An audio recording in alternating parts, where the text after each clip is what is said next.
अच्छा सर शायद भाई ये देखो ये क्या है गोल बैल है सर्कल सर्कल ठीक है घूमते वाला इथियां होना है ठीक है ना हाँ जी। इथियां होना घूमते ही मदार तू बाहर पानी से नहीं कर सकते हकीकत ही है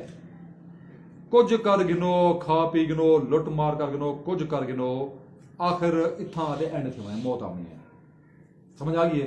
हुण ये है अपनी फैमिली आप अपने बच्चे अपनी बीवी सारा खानदान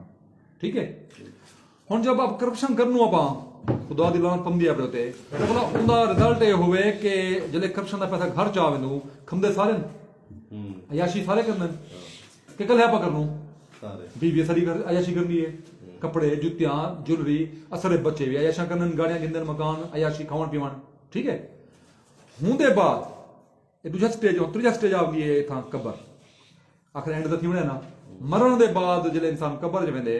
वाला हक ता ए बढ़दे दुनियावी तौर पे अल्लाह दे अपने करम ठीक है ना माजुल्ला हक ता बढ़दे कि मेरा भाई जी मेरी राय उंदे विच इन्हां सारी अयाशी कीती है मैं समेत सही खले भी सारे बराबर लगे असादी फकीर को लगे जे सारी घर वाली है हु कोई बराबर है खले लगे असादे बच्चे को भी लगे असा कोई लगे खले तो डिवाइड थी ना लेकिन नहीं लितर पोला सजा अल्लाह को